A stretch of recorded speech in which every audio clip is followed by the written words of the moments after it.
welcome you all.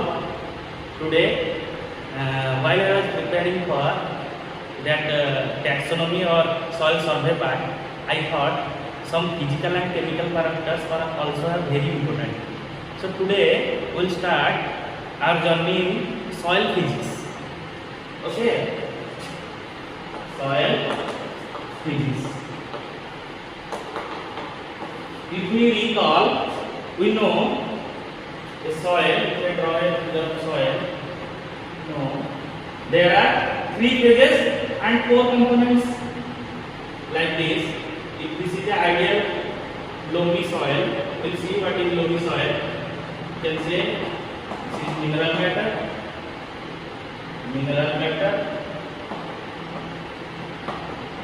which is covering almost 45%. In the ideal soil, organic matter covering 5%. This water covering almost 25%, and air covering 25%. This much we know, and these are called as solid space.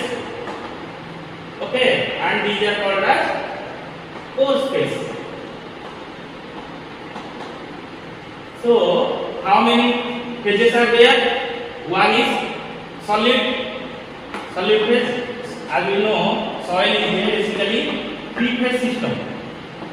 Okay, solid phase, liquid, and gaseous phase. And how many components? Mineral matter, organic matter, water, and air. So, if we want to define soil physics, this is very simple. This is all the properties and interaction among these 3 phases and the 4 components. If someone asks you what is the definition of soil physics, you can say study of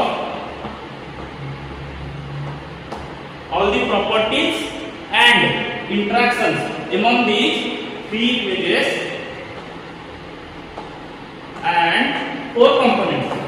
This is very simple. There are also many definitions available, but I thought this one will be more easy and easy to remember. Okay, so just think when जैसे हम लोग बीमार पड़ते हैं तो हम लोग doctor के पास जाते हैं, वो कहते हैं कि टेस्ट करवाई लीजिए अपना, तो हम लोग टेस्ट करवाते हैं, ब्लड टेस्ट से लेके बीपी टेस्ट से लेके बहुत सारे टेस्ट करवाते हैं. वैसे ही जब फार्मर्स फील्ड में जाएंगे हम लोग, तो वहाँ पे अगर सॉइल बीमार है तो उसकी भी टेस्ट होती है. उसमें कौन से सारे पैरामीटर आते हैं? वही होते हैं सब physical chemical parameters. Okay, one by one we will see so many parameters. So in soil physical parameters, one of the most important parameter today we will discuss, that is soil texture. Today we will discuss about soil texture. So soil texture you all know to somewhat. If you feel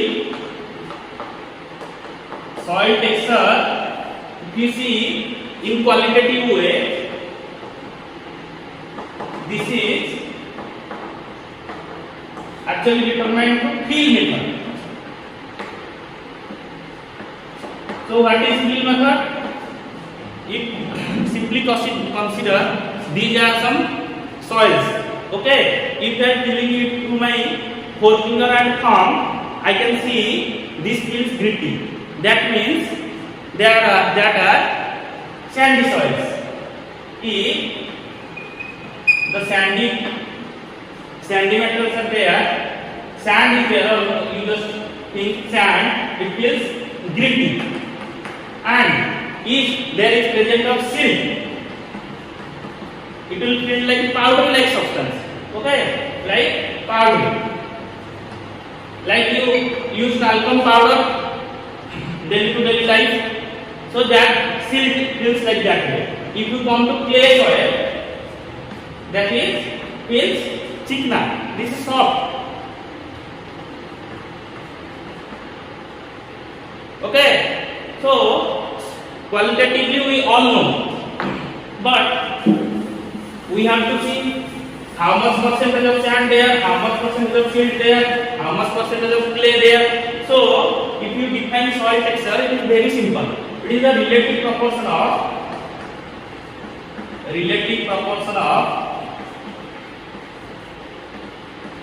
sand silt and your clay. Very simple. So we can say that just it is a proportion of sand, silt, clay. So for this there are two classification systems. One is given by USDA. Generally USDA system we follow in India. Okay, according to that, the soil sand particles are two types: coarse and fine sand. If we see the size of coarse sand particles, I am giving it in millimeter. Okay, the unit is millimeter. It is 2 to 0.2. Okay, and the fine sand particles having size of 2 to 0.02.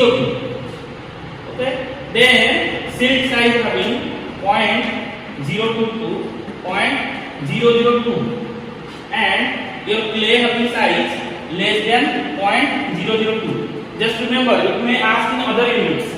So we know already that deci, centi, milli, micro. Then there are also units like nano, micro, femto, auto. But this much we need to remember at least.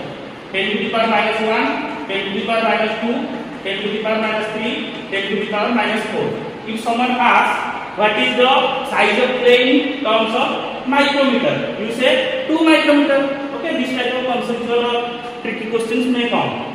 Another size classification given by International Society of Soil Science. Now its name changed to International Union of Soil Science. It divided sand into 5 components like very coarse,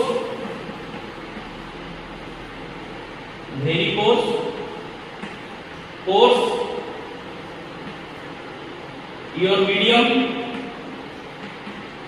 fine, very fine. This is your sand. Okay, according to them, the size is 2 to 1. This is 1 to 0.5. It is 0.5 to 0.25. Then 0.25 to 0.1. Okay, then 0.1 to 0.05. Okay, and in silt the size range is 0.05 to 0.002, and clay size less than 0.002. In both the systems, you can see the clay size range having less than 0.002 millimeter. Okay, this is in also millimeter. And if you want to remember it for a long time, you can see here the multiplication of 10 is there. You can see it simply, you can multiply 2 and this type of results you can get. This is the size range. So now just compare yourself as soil. Your body is made up of bone, flesh, blood, like that. So just remember this sand and silt. Okay, they provide the skeletal structure. Like your haddi, okay, like your bone, this provides the strength. Okay, your sand and silt, they provide the skeleton. Like your bones, that gives the strength. Okay, but the major reactions that occur in soil, that is occurs in clay. This is called as the place. Okay, all these you can say soil matrix or soil separates. Different names there are. Don't get confused. Soil separates, or we can say primary particles. In any soil you will see these type of primary particles are found. Also, if you think these particles, now we know sand, silt and clay constitute the texture. So, can we find these particles individually or separately?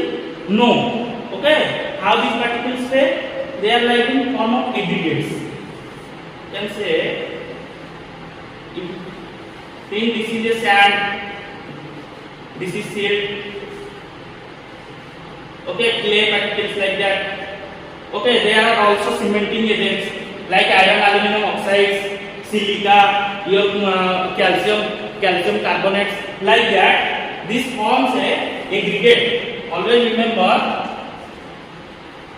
at natural conditions, these primary particles don't remain separately. They remain in the form of a aggregates. You can see these are the soil aggregates. Okay, these are the aggregates where you can see sand, silt, clay along with some cementing agents. These are found in natural conditions. There are different shapes. We will discuss this in soil structure class. What are the different shapes? Okay. Now you have a brief idea how they remain in soil. So if we see some properties, and yes, another point. Just remember, all these soil separates have size range of starting from 2, so less than 2, they are soil separates.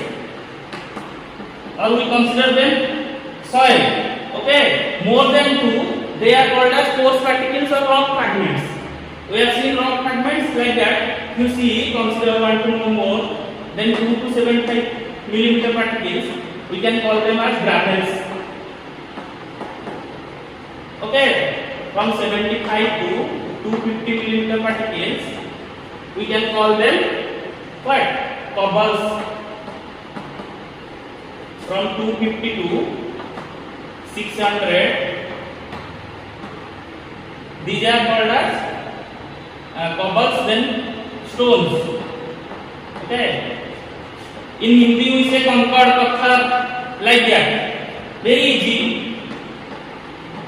These are called as boulders, more than 600 millimeter. What are these? These are the rock fragments or coarse fragments. Okay, coarse particles. So we have the particular interest in these particles, as these constitute the main primary particles of soil. Okay, in soil texture, we know it is made up of sand, silt, and clay. Now we see some properties of these particles. We see some properties: sand, silt, and clay. You want to say some properties. First property we can say surface area. What is surface area? It is called as, also we can tell as specific surface area. Specific surface area. This is specific surface area. This is particularly important. This is another subchapter we can say. Here I am writing this is simply mass per dry volume of the soil, or we can say mass of total volume of the soil, or we can say mass of soil by total soil. Okay, bulk soil.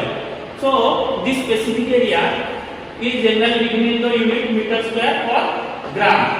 So as you know, the particle size decreases, the specific surface area increases.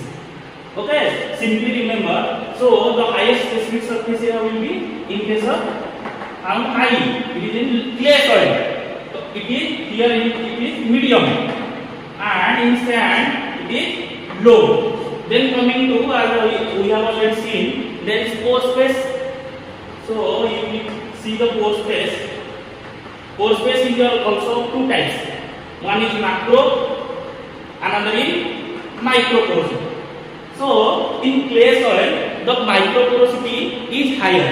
Okay, you have seen how this soil is remain. Along with sand, silt, clay, there are pore spaces where the water and air resides. So micropore, in case of micropore, the clay content, the micropore is high, and in silt, this is medium. This is very simple. I think you are getting my point. Coming to macro pore space, these are higher in sand soils because these are granular size. Okay, there will be macro pores higher. Medium, and here it is low. Okay, so total porosity, you just think when number of micropores are more, so it will constitute more number. Okay, so coming to pore space, this is also high in case of clay soil. Medium, it is low. Like this way, there are several properties like bond density, water holding capacity, air space. Okay, all these you can know, but one important tricky property is there, which is erosion. Both water and air. Okay.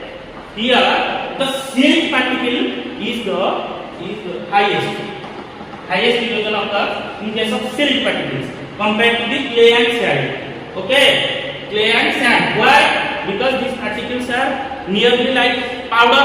Okay. The sizes are also not big as a sand, so this is easy to carry away. Okay, these are some properties. Now, if you see the textural classes or particularly texture, there are three major textures. How many? There are mainly three textural groups. One is sandy, or we can say coarse texture soils. These are called as coarse texture soils. Okay. Then there are loamy soil, loamy group of soil texture. Okay. These are medium texture. And there are clay texture. These are fine texture. So remember, there are three textural groups. Normally, students get confused with textural groups and textural classes. But if you see the textural classes, okay, there are 12 textural classes. In sandy group, there are 2. I am not going to the detail because it is available in textbooks also. You can, for better understanding, you can go from there also. Otherwise, the class will be very lengthy. Okay. For loamy, you can say 7. Now 7 and 2, 9. How many remain? 3. Okay. In clayey texture, there are 3 textural classes. So if a sandy soil is there, how can we say it is a sandy soil group? There will be minimum sand percentage. There will be 70%. Okay. We have already know that a textural group having sand, silt and clay, both. Okay. If the sand percent dominates more than 70%, okay, the sand percentage may vary from 70 to 90%. But if this more than 70%, this can be called as sandy group of soil texture or coarse texture soils. Okay. If coming to particularly loamy soil, here we see all the sand, silt and clay are found in equal proportions with properties. You can say that equal proportions with equal properties, that does not mean that 33% sand, 33% silt, 33% clay. You see the properties will be having the equal proportions. Okay. So you can, for ideal loamy soil, you can say if the sand percentage is 30%, silt is 40%,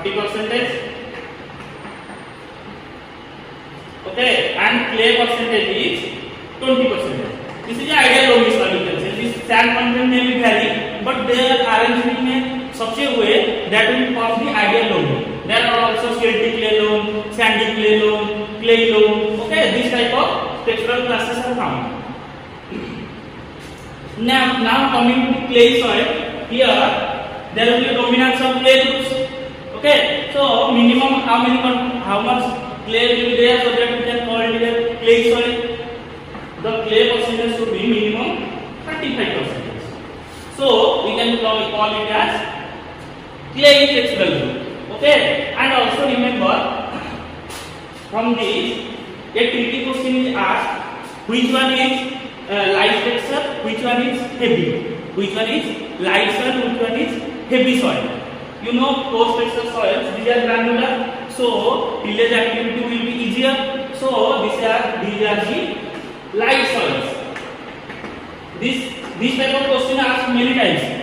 Which are the light soils, which are heavy? Don't consider these are large size particles, so this may be the heavy.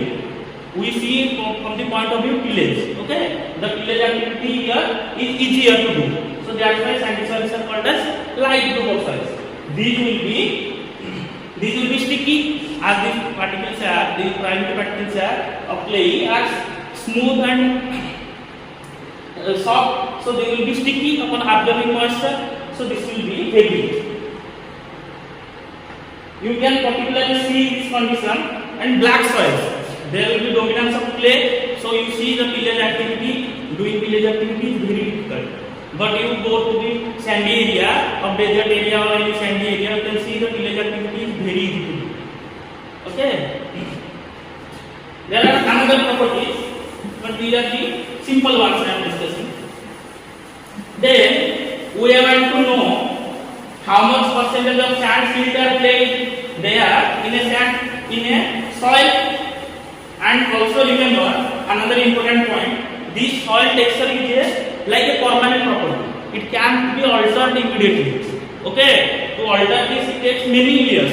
But normally once the texture is determined, it will be remain like that. Okay, it does not change or alter easily. Just remember this type of points. If we go for analysis of soil textural classes, we term it as mechanical analysis. Mechanical analysis.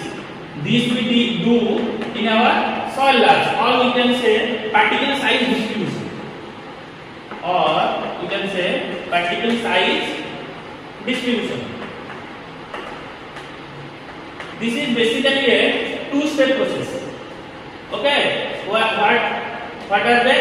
First one, you can say dispersion, and another one is fractionation.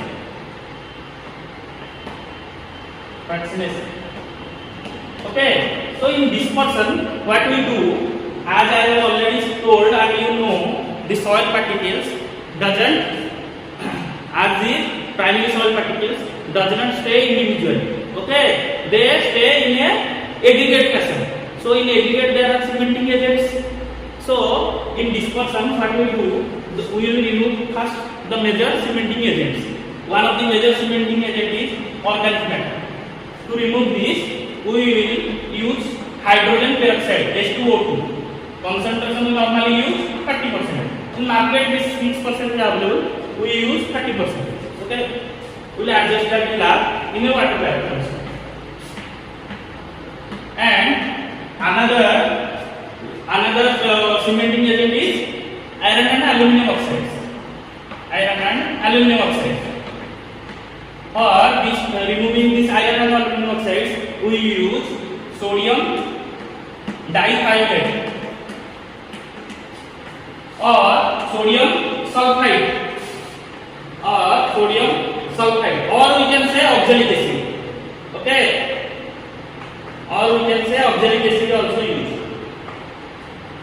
For removing another type of cementing agent like your calcium and other exchangeable cations, we simply use hydrochloric acid HC. Okay, now the cementing agents are removed, but remember the soil is still populated. The soil is still populated condition. After removing the cementing agents also, this is the tricky one. Okay, after removing these cementing agents, also the soil remains populated one. Why? Because this clay are the populating flower. Okay, among the primary particles and silt clay, this clay are also a what? Coagulating or populating power. So we have to separate also clay. So for last, after that, for complete dispersion, during complete dispersion, we just care about don't break those individual primary particles. Okay, this is done carefully. For complete dispersion, we use sodium hexametaphosphate.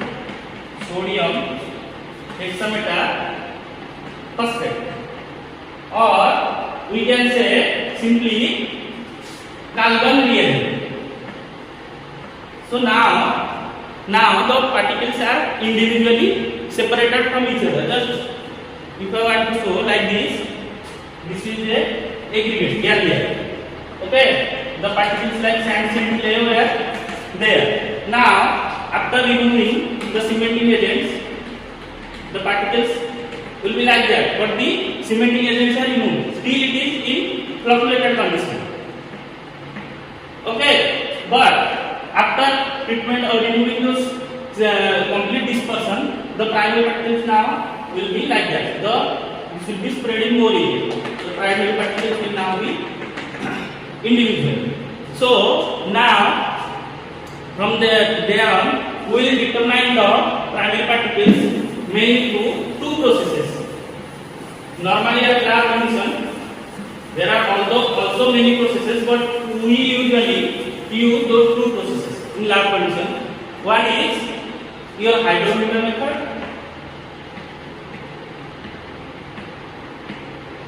Okay, another one is your international pipette method. International pipette method.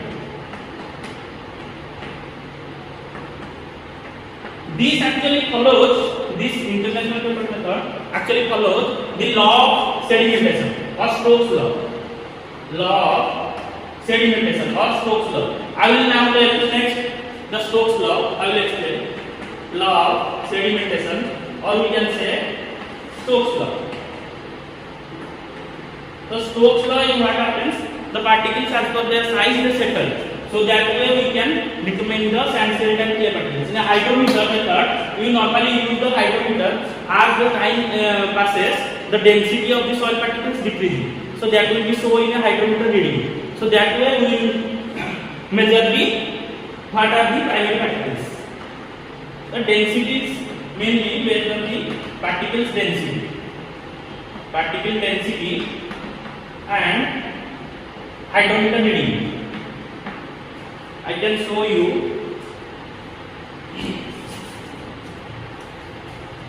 You can see. Okay. Now these particles are in suspension. Let's see after the particles are settling down. Okay. The first one will be settled down will be your sand, because the size range is higher. Also, I will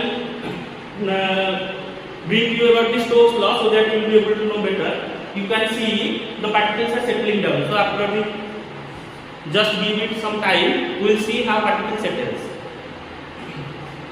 So normally hydrometer method is simple and easy to use.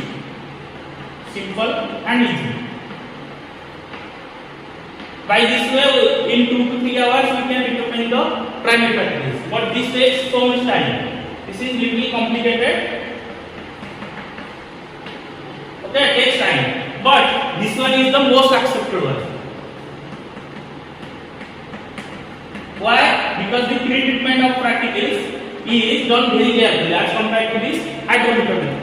Okay, and normally neutral to alkaline soil, this international pipette method is normally used, but in acidic soil normally hydrometer method is used. Most of the labs normally use hydrometer because bulk sample analysis was there. So to determine that, hydrometer method is normally used.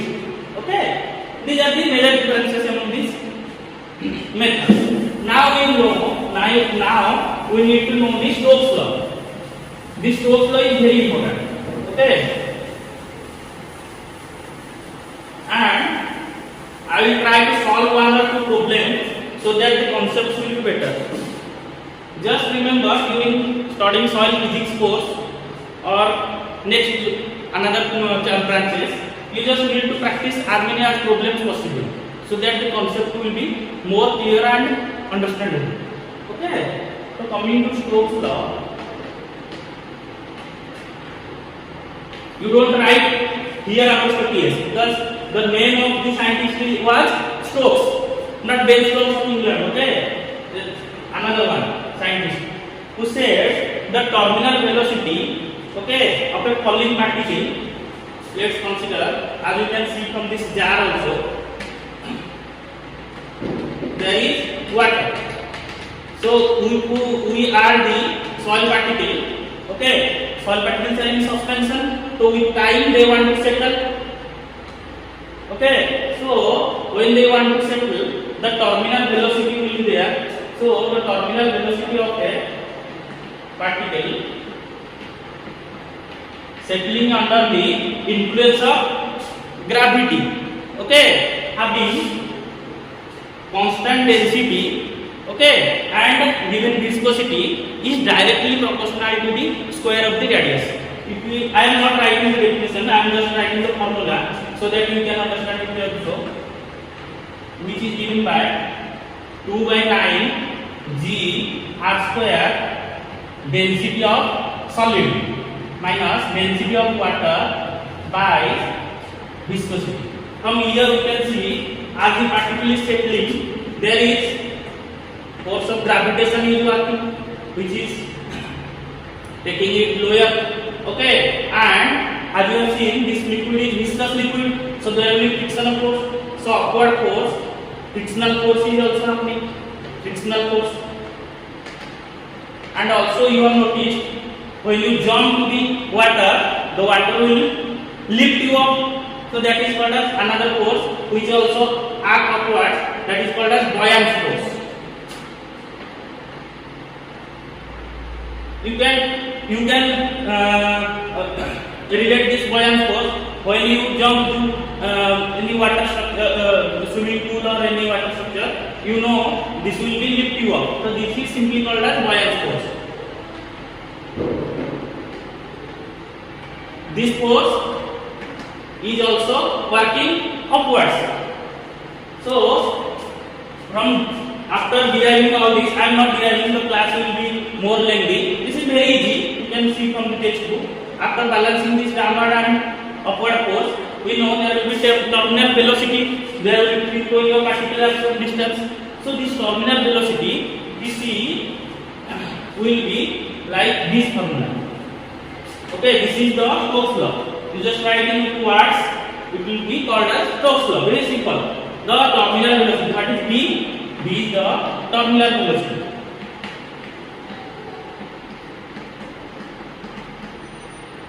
Velocity, what is the unit?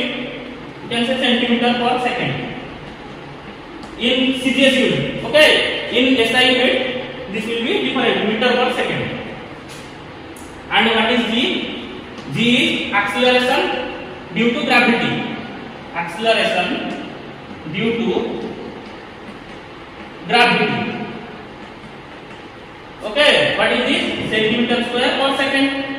Very simple. What is the R? R is the effective radius. Okay, if we consider all the particles are in plate shape or many shape, but we consider these are the spherical particles. So we give here the effective diameter. Effective radius. Sorry, effective radius. Radius will be in centimeter. Very simple. The unit will be. And this one is the density of solid particle. I have written S, okay, for solid. Density of solid particle. It is normally next classes when we will discuss about particle density, ball density. I will show normally the density of particle. What is? You can consider it as normally 2.65. Okay, gram per centimeter cube, gram per cc, or meter, megagram per meter cube in SI units. This is normally taken as 2.65. What is the difference?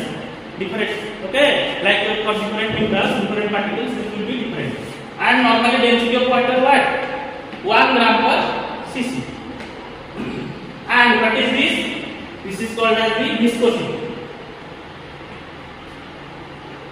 Viscosity you might be knowing. Okay, this viscosity, its unit will be centimeter second per second, or we can say, okay, or we can say that it will be poise. It will be given in the terms of poise. Normally, one poise is value is 0.00898. Okay, this value is normally given for viscosity of water. Okay, from this we can know the Stokes law, and also we know if V is given, okay, if we calculate the V, then we can calculate the V is given by also H by T. Okay, it is the how as it is settling, you can see from this height, we can see in like this way. I am marking distance it travels. Let's consider it is 10 centimeter travel. Okay, in 2 seconds of time. This is the velocity. Okay, simple. Velocity is v by h equal. We can see now it is settled. Okay, the upper one is in hydrometer method. We shall take the first reading at 4 seconds. So what will be that? That will be clay particles. And another 2 hours we will take another reading. That will be your clay plus silt. From that we can know the clay and silt percentage. So if we consider it as a whole 100%, the primary particles only, then we can calculate sand also. It's very simple. So just consider I have shown this is travel 10 centimeter in your 2 seconds or 4 seconds. Okay, like this way we can calculate. This v will be h by t. Now it is clear. Velocity is time travel. How much distance traveled? This is the distance. Distance traveled. This is the time. Distance traveled per unit time or distance upon time. From this we will calculate. We will do some problem. We will do or solve some problems so that it will be much clear. As there are any laws, we know there will be some conditions or we can say assumptions, so that the law will be valid. Okay, any law you see, most often you will find some assumptions are there, some limitations are there. So in Stokes law, the assumptions or what are the conditions so that this law will be valid. This type of questions asked. I am telling you the assumptions. If in exam it is asked what are the conditions so that the Stokes law will be valid, we just write these assumptions. Okay, first assumption will be, as we have seen, the particles must be what? Spherical. I have told already, rigid and smooth. Okay, the particles must follow this type of condition. Now side by side we will also see limitations. This will be easier for you to remember also. What are the limitations then? The soil particles are not only in spherical shape. They may be plate shape, they may be prismatic shape. Okay, in soil structure we will discuss. So this is the first. Not all particles are spherical. Okay, the shape of the particles may vary. We see the second condition. The flows will be laminar. Flows will be laminar. To follow this laminar condition, one unit we calculate, that is Reynolds number. If Reynolds number is less than 1, we normally say the flow will be laminar. But normally if we see in field condition, the flow is not laminar. This is moving in a zigzag or any fashion. Okay, so major limitation is flow is not always laminar. I think this is the easiest way to remember all the assumptions and limitations. Another point is the particles should not be large, okay, and should not be very low. So they will, if the particles will be very low, you consider less than 0.002 mm. Okay, this will show some Brownian motion. So this will not obey the Stokes law. Okay, simple. Please remember, we have taken that the particles should not be large enough in assumption. But the limitation is particles normally may be large or may be small. So if particles are very small, this will be laminar. This will be so Brownian motion. Okay. Now coming to fourth point. As the particles moving, it should not be affected by wall of the. As it is in deeper, you can see as the particle we have taken here reading, if it is coming in this way, the flow will be affected. So remember this point also. Okay, another few points. If I left something, I'll just see it. Okay, and yes, we have considered all. I am not writing here, just remember, we considered all the particles should be of same density, but the density is different. you can add that point also. Now we have discussed 4 to 5 points of assumptions and limitations. You just remember. Okay. Now we will solve a problem on Stokes law so that the concept will be better understood. Okay. As I have told you, I was studying that pedology course from J. Sehgal, and this particularly soil physics course I will be teaching mostly from jyotirmayasahoo. Okay, so from jyotirmayasahoo, the first problem given with the help of Stokes law, calculate the time needed for all the particles, okay, of diameter, giving diameter 0.02 millimeter and distance given. You can follow that question from the jyotirmayasahoo book, also you can follow here. Distance given 10 centimeter and temperature given 25 degree. Temperature given 25 degree centigrade. This much is data given, but it asks us to calculate the time. So we have seen how we calculate time. We have seen the velocity is distance upon time. Okay, velocity is distance upon time. So how we calculate velocity? Velocity is 2/9 g r square, density of soil particles minus density of water by viscosity. I have told you already those values. We know somewhat. What is the value of g? This value of g is 981. Okay, centimeter square per second in CGS unit, because we have here distance is given in centimeter, so we convert all the units in centimeter. That is r, that is the radius. It is given diameter. Simple, from this we can calculate the radius. Radius is d by 2. Okay, from this we can know the radius is 0.01 millimeter, but we have to convert in centimeter. This one will be 0.001 centimeter. Very simple.